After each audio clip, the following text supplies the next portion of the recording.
we want to respond to the unwarranted and scathing attack yesterday by a leading newspaper on the person of the Cabinet Secretary, Honorable James Macharia, the Minister in charge of Transport, Infrastructure, Housing and Public Works.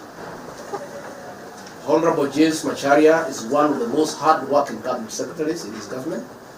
He is a man, since he ascended to that office, who supervised the implementation of the SGR that was done before schedule. He has supervised the building of low-volume roads up to bitumen standards, 6,600 kilometers, 2,700 kilometers are ready, and the rest are on course.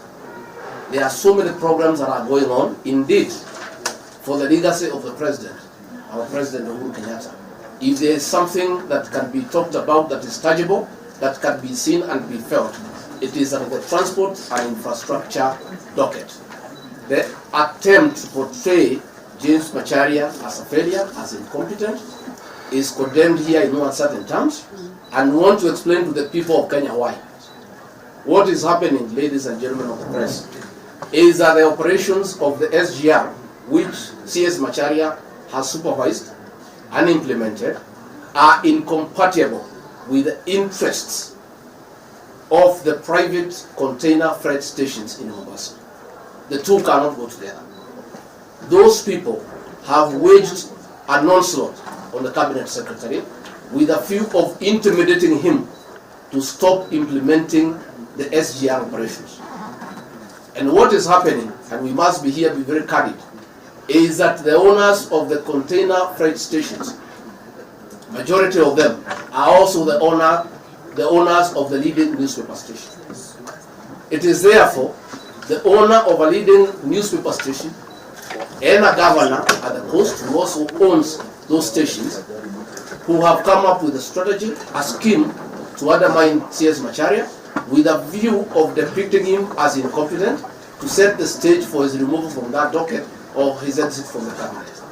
We want, as leaders, to urge the CS not to be intimidated, to proceed with the work he's doing of overseeing the implementation of the SGR, the construction of roads, highways, bypasses, and all other infrastructural programs that have been set aside by the government.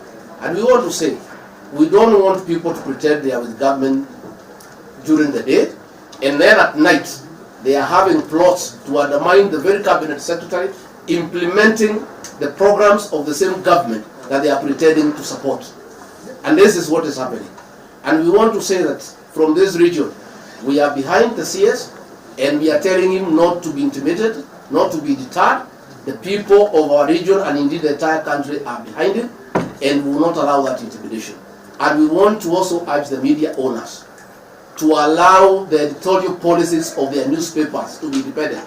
They should not mix their personal business interest with the editorial policy. We saw 7 pages of that newspaper, of lies, of unidos, of things that cannot happen and are not possible, without taking time to verify the details. It is pure vendetta, meant to intimidate the Cabinet Secretary and to undermine that docket of infrastructure. And we want to urge the CS to move on. We are behind him and Kenyans behind him. And that when issues come that affect a region, they are the ones who should be the first to stop. And that is why they found it necessary to come together and address themselves to the issues that are likely to be addressed by BBI, with a clear mind as to what must be addressed in the BBI for it to be relevant to our people. And one of the things that must be addressed by BBI is the continued underrepresentation of our people. We come from a region that is very populous, but when you come to parliament, we are the least. We come from a region that has very many people, but when it comes to issues of resources, we get the least.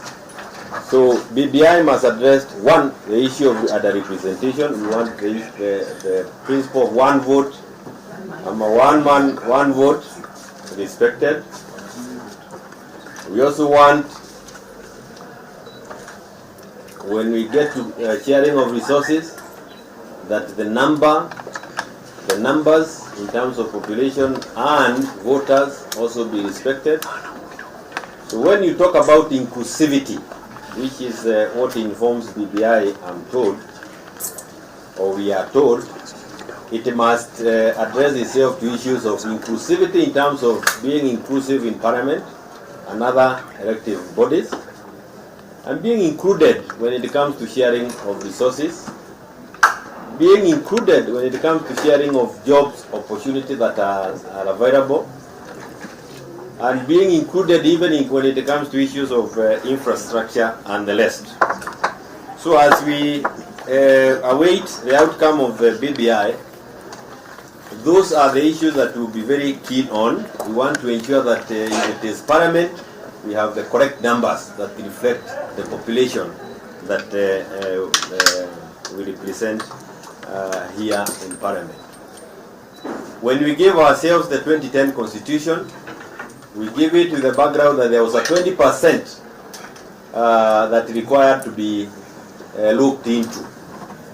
And if BBI is coming to address issues that relate to the Constitution, because we don't know what it is addressing, we would of course want even the church, which had an issue with the 20%, their voices needs to be addressed as well. And crucially, again, there are issues, there are gains in our Constitution that we do not want to lose as a community. And those gains include the promise that we were given in 2010 that equality of the vote will be addressed. We have other issues like the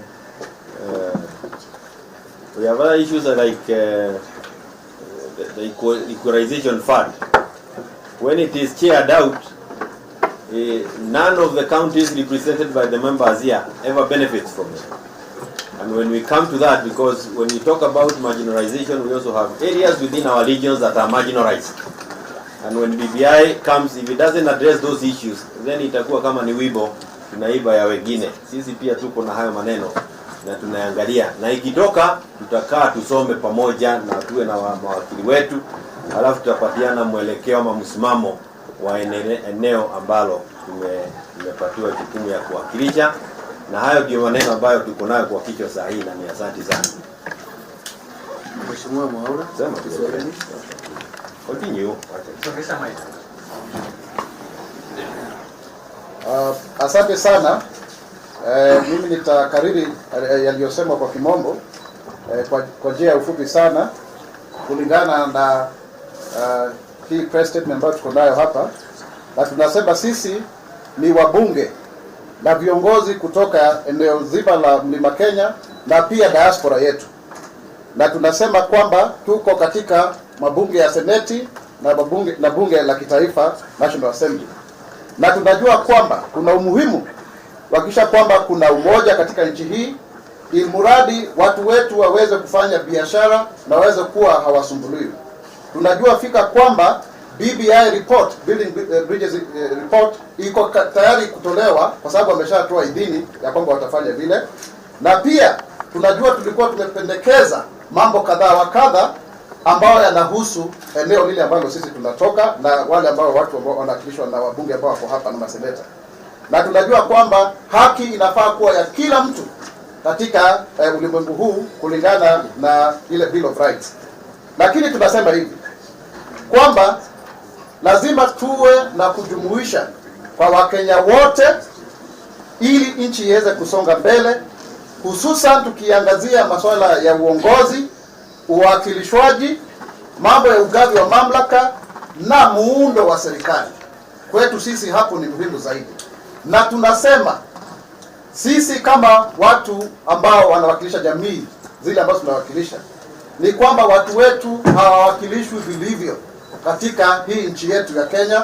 Ukitathmini maeneo ya bunge, ukiangalia hata county na vile ambavyo ugavi wa rasilimali ambao unafanyika hapa nchini. Kwa hivyo haya ni mambo ambayo tunanuia kwamba ripoti ya BBI itakuwa ikiangazia.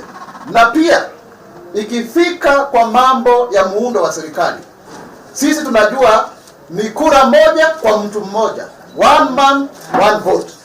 Hakuna mambo ya kusema sijui kuwe college, sijui mtu achaguliwe bunge. Hiyo sisi hatujui, kwa sababu hapo tayari tumefinyika, kwa sababu watu wetu hawakilishwi vizuri. National average ya eneo bunge ni watu 1104. Constituency nyingi ambazo ziko hapa zimepita zaidi ya wapiga kura 1104. Na hilo ni jambo ambalo ni muhimu sana. Kwa mfano kama ni Ruiru ni 1160, wengine ni 5000, 10000 na zinginezo. Jambo lingine ukiangalia kama ni ugavi wa rasilimali, ukipata kama ni kaunti zingine ambazo hazina watu zinapata bilioni 10. Lakini ukikuja kwa Murang'a inapata bilioni 6. Kwa hivyo haitoshi. Na tunajua pia katiba iliyoko sasa hivi ilikuwa ina 20% ambayo ya maneno ambayo hayakuweza kuangaziwa.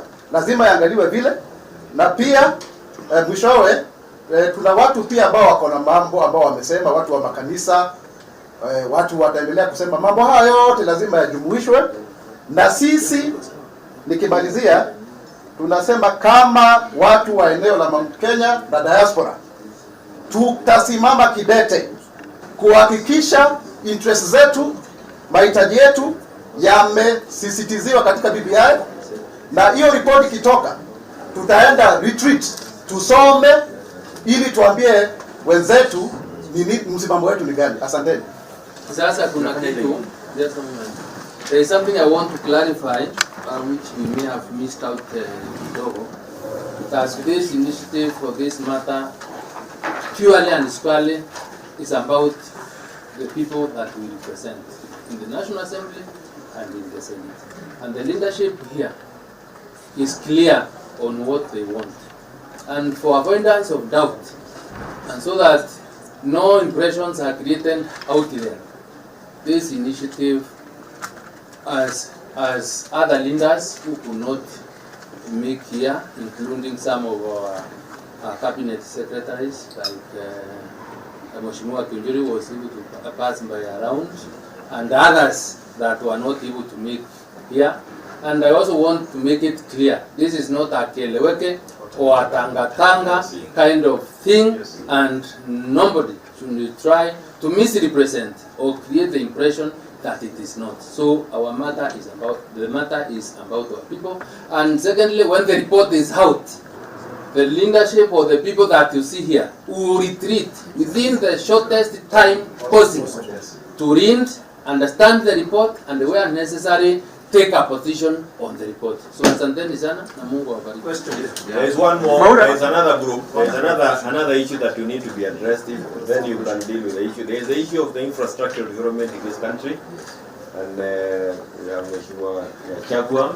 They want to address. And I know you are aware that being on recess, that's why the numbers are not this. They are not many. So we need 40 out of 50. We need tunawaomba tafadhali.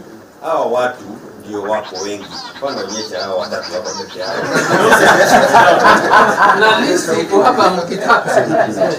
And also as he sits down, he can also address the issue of whether this is an aspect of just change of tack, because there are those within you who have been very categorical that they will not support it.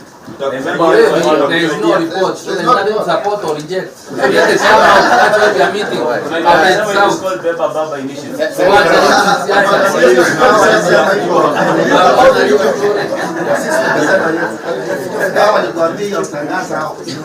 you very much. As leaders from